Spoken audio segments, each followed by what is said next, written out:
Rames Rodrigues, segundo reportagem, tá? É a polêmica aí do Rames Rodrigues, porque tá inacreditável. Nem bater pênalti o cara bate, fica com medo, amarelão de bater um pênalti contra o Novo Horizontino, o cara que jogou em Real Madrid, seleção colombiana, Copa do Mundo. E aí gerou toda uma polêmica. Segundo reportagem do Paulo Vinícius Coelho, no UOL, a rotina de treinamentos, dedicação e comprometimento do Rames Rodrigues é vista em tom crítico pela maior parte do elenco. Olha aí, ó.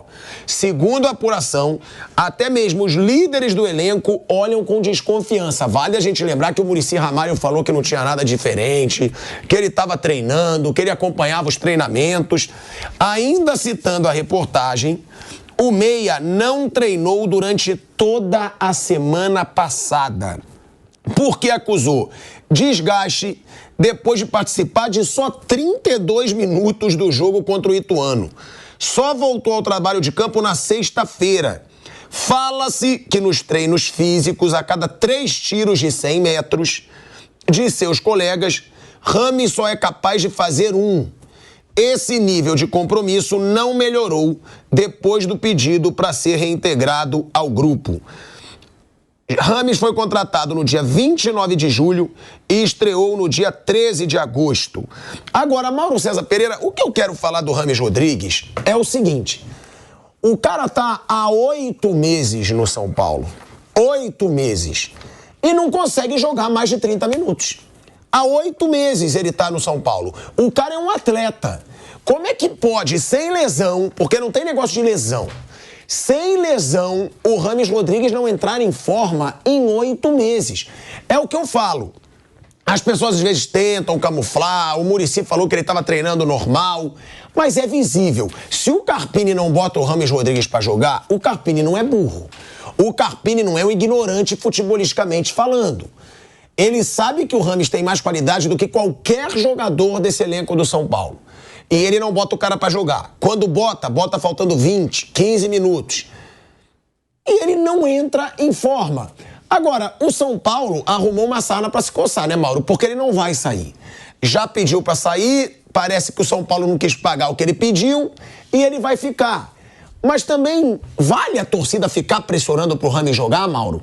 Lembrando, na seleção colombiana é totalmente diferente. A gente passou números dele aqui. Ele joga grande parte dos jogos, deu assistência, fez gol. O que falar, Mauro, sobre essa situação do Rames Rodrigues, agora em cima dessa reportagem aqui do PVC? Para surpresa de 0 pessoas. É muito bizarro, né? Todo mundo sabia que ele não conseguiria jogar regularmente, né? Na época em que ele foi contratado, eu questionei até uma pessoa de São Paulo, perguntei, mas por que o Rames? Não, porque o Rames e tal, oportunidade, um grande jogador. Não, isso eu sei, mas e a questão física? Vocês sabem, evidentemente, que ele jogou poucas partidas no Catar e também na Grécia, dos últimos clubes dele. Sim, mas a gente acredita que dessa vez aqui vai ser diferente, por isso, por aquilo. Mas nada muito concreto. Até falei aqui na época sobre isso. Está aí, o resultado. Agora, a culpa é dele? Não, a culpa é de quem foi buscar, fizeram o contrato. Agora o cara tem lá um contrato e um dinheiro para receber. E não consegue jogar regularmente, isso aí nem precisa, é só olhar para o campo, gente. Por que ele não joga? Ele entra no final, não bate o pênalti, é evidente que ele não consegue ter o rendimento que deveria. Isso é só uma conclusão óbvia. Eu também acho que é culpa do clube, né? Mas também eu acho que tem que cobrar um pouco do jogador, porque o cara, ele fechou um contrato ganhando mais de R$1 milhão por mês. Para também não ter comprometimento nenhum, o cara tá 8 meses, gente. 8 meses e não consegue entrar em forma. A gente vai para um break na Rádio Jovem Pan, seguimos no YouTube. Ele tá errado. Aquela coisa, não é surpresa. Já sabia que havia esse risco. Por que contrataram? Ele quando foi... Você vai chamar um break? Já chamou? Já chamei, pode falar. Ele quando foi contratado, nós dissemos aqui no programa, ele estava em férias. Ele estava passeando. Essa foi a palavra dos meus companheiros lá de Barranquilla. Ele está passeando com os parças pelas praias da Colômbia. E não estava muito preocupado com o futebol. Foi surpresa até para eles a demonstração de interesse do São Paulo e o fechamento do acordo. Até aí tudo bem, um jogador que tinha talento, não estava bem, como falou o Mauro, e aí ele veio. Teoricamente, um atleta já teve tempo suficiente para entrar em forma. teoricamente. Se não consegue entrar, é porque ele não quer entrar ou ele tem realmente algum problema que impede que ele entre em forma. Eu acho que seria muito legal ter um pronunciamento da fisiologia do São Paulo, do departamento médico do São Paulo, da preparação física do São Paulo, porque senão vai ficar todo dia essa cobrança. O que está acontecendo com ele? Né? Por que ele não joga? Não consegue ficar? É incompetência de quem tem que fazer ele entrar em forma? Eu não acho que é isso. Eu acho que deve ter alguma explicação. Agora, ele esperou uma proposta, pelo que eu tive essa sensação, esperou uma proposta que pudesse fazer com que ele saísse do São Paulo, a proposta não pintou e ele tem um contrato. Eu não acho que ele vai ser generoso a tal ponto de falar, não tá dando certo, vamos acertar, não precisa me pagar nada, que eu vou embora. Eu não acho que ele vai fazer isso. Ele tem staffs, tem assessores, os caras estão fazendo contas aí. Se ele fica aí nessa situação, tem que pintar o dinheiro na conta dele. Eu acho que a contratação foi feita, o nome chamou atenção, um nome de impacto, mas essa é a contratação que não deu certo. O oposto foi o Lucas, a contratação que deu certo. A gente tem, Bruno, ainda uma situação que agrava tudo, porque a gente sabe que o Rames não foi embora por problema de dinheiro. O Rames pediu para ir embora, o São Paulo estava louco para ele ir embora, mas o Rames pediu um valor que o São Paulo não aceitou pagar para ele sair do São Paulo. E aí, o que deixa bem claro esse problema, apesar de ter fechado a temporada com recorde de arrecadação, o GE trouxe a informação de que o São Paulo também fechou o ano com déficit de 62 milhões de reais. No clube, o argumento repetido desde o ano passado é de que o déficit acumulado tem a ver diretamente com o investimento no departamento de futebol profissional. Com o objetivo de conquistar um título expressivo, o São Paulo gastou 77 milhões de reais com o elenco, entre contratações e renovações. Detalhe, que vendeu por uma fortuna ao Beraldo. Sim. Por 20 milhões de euros para o Paris Saint-Germain. Ficou com 60% do valor. E mesmo assim, fechou o ano com déficit. A situação financeira do São Paulo ela ainda é bem difícil, né? Que o São Paulo ganhou títulos, então as pessoas acabam falando menos, né? O Corinthians tem sido muito mais falado. Até a situação do Corinthians realmente parece pior, mas a situação financeira do São Paulo ainda é bem complicada. O ano passado conquistou a Copa do Brasil, optaram realmente por não vender nenhum titular, agora saiu o Beraldo e outros podem sair no meio do ano, se aparecer proposta aí no meio do ano, Pablo Maia, que agora foi para a seleção. Tinha uma negociação bem encaminhada pelo Nestor, só que ele machucou o joelho, né? Ele tinha uma negociação bem encaminhada, acho que para um time russo, se eu não me engano. Mas aí ele machucou o joelho, acabou, ainda nem voltou a jogar, né? Nem jogou no Campeonato Paulista. Mas se aparecer uma proposta no meio do ano por algum jogador do São Paulo, eles provavelmente vão ter que negociar o jogador, né? Mas ainda, acho que, pelo que eu sei, não tem nenhuma proposta oficial, mas se aparecer a chance é grande. E acho que o Pablo Maia é o que tem mais chance de receber uma proposta. E sobre o Rames, assim, não é que ele não cometeu assim, nenhum ato de indisciplina, até onde se sabe. Assim, ele participa normal com os outros, ele treina, ele cumpre os horários dele. A questão, assim, que alguns ficam incomodados é que alguns acham que ele pode dar um pouco mais. Se ele pode ou não, eu não sei, só ele sabe. Mas a condição física dele até agora continua bem ruim. No campo ele não demonstrou em nenhum momento que ele pode ter mais espaço do que ele tem hoje. Hoje ele é um reserva que joga pouco, porque até agora o rendimento do São Paulo, do Rames Rodrigues no São Paulo, foi para isso mesmo. Ele até agora não colocou uma dúvida, nem com o Dorival ano passado, nem com o Carpini agora. Ele não colocou nenhum dos dois assim numa dúvida, né? E agora? Agora como é que eu vou fazer para encaixá-lo? Ele tem um ou outro momento, assim, um ou outro lampejo. Contra o Palmeiras, no jogo mais recente, ele até entrou bem, tem um ou outro lance, mas é muito pouco.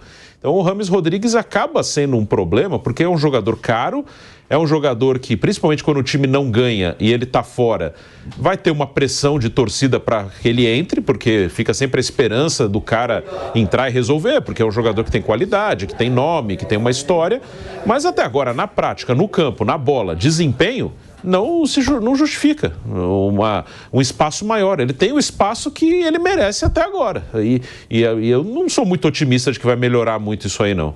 O Rames até agora, nos últimos anos, antes de chegar ao São Paulo, os números dele também não são nada animadores. Eu acho que não vai sair muito disso. Não sei se em algum momento vão discutir de novo uma saída. Ele tem ainda mais de um ano de contrato. Ele tem contrato até o meio de 2025. Não é uma coisa que vai terminar esse ano, não. Em dezembro, vai chegar a dezembro, ele vai ter mais 6 meses de contrato. Mas se ele não saiu ainda, né, Vanderlei? Eu acho que é impossível ele sair. Porque ele pediu pra sair publicamente e não chegaram a um acordo. Ele estava... eu imagino que ele estivesse aberto para conversas. E aí não chegou no número que ele queria. Olha, primeiro eu quero dizer que eu acredito nas informações do PVC, a exemplo do Flávio Prado. E que a dívida total de São Paulo é de 666 milhões. É a dívida que o São Paulo tem. E também entendo que é um salário muito alto e que provoca mesmo comentários. Eu não estou falando comentários pejorativos, intriga, punhais nas costas, não é nada disso. Mas provoca internamente comentários. O clube está devendo um dinheirão, tem um contrato importante com um jogador estrelado, importante, ele não veio com um salário, todo mundo já sabe, de cesta básica. E provoca mesmo comentários. Esse é um problema que o São Paulo precisa resolver. Eu acho que o primeiro passo é ouvir o departamento especializado do São Paulo. Não vou falar nem de análise de desenvolvimento, de eficiência no momento da contratação, que foi um equívoco. Mas e agora que ele não entra em forma? Eu acho que é importante a fisiologia, os médicos do São Paulo. Tem um setor competente o São Paulo, da fisiologia, os médicos, a preparação física. O que está acontecendo com ele?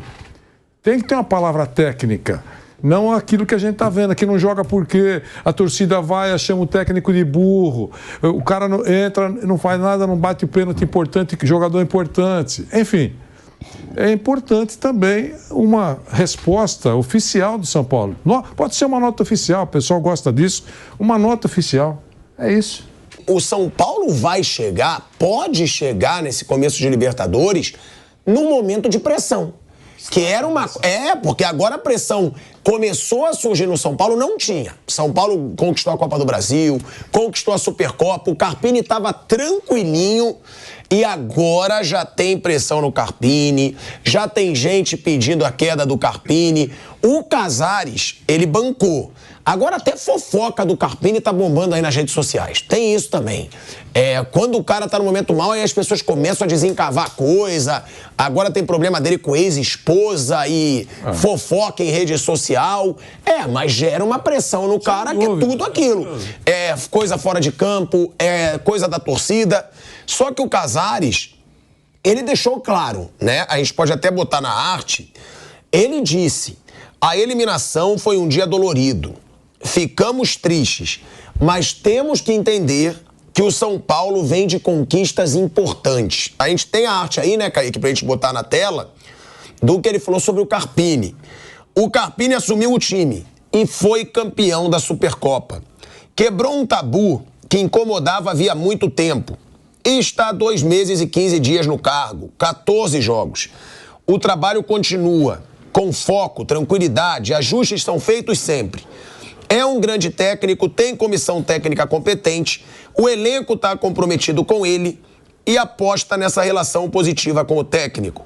Vamos continuar com serenidade e tranquilidade. Ou seja, é uma pressão, ele está bancado, mas também até a página 10, né, Vanderlei? Que a gente conhece dirigente de futebol, banca, mas se a pressão aperta, para de bancar rápido. Tem sempre em clube de futebol uma placa na sala do presidente. Nós somos volúveis. Portanto, não se surpreendam com o que a gente pode fazer. Mas, de qualquer maneira, a declaração é boa. Ele está só 75 dias no cargo. Só 75 dias. Ganhou, quebrou um tabu para cima do Corinthians, ganhou a Copa do Brasil. Tudo bem, tudo ótimo. A gente sabe que no dia seguinte tudo muda. E o time não está bem, está instável. Vai começar a competição dentro de, falei aqui, 2 semanas. Eu acho que vai ter muita dificuldade.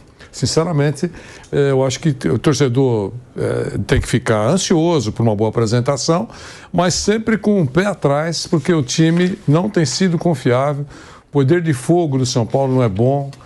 Nesses últimos jogos, até a defesa. O Vampeta, se estivesse aqui, eu ia falar para ele, viu? Arboleda, ei, Arboleda, vim aqui só para te ver. Né? Então, realmente é uma classificação que pode acontecer, mas não será fácil com relação ao São Paulo, e o Palmeiras vai passar.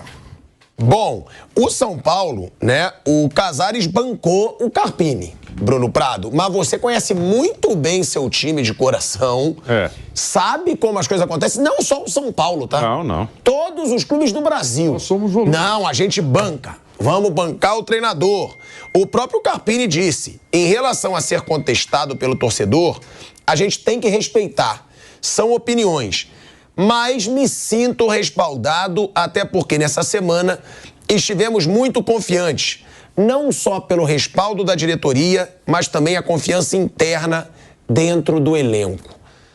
Como é que tá a situação do Carpini? Vamos lá, começa a Libertadores. Carpini pressionado ou Carpini tranquilo? Eu acho que ele está pressionado. Assim, em relação à torcida, coisas externas, a maior parte hoje contesta muito o Thiago Carpini.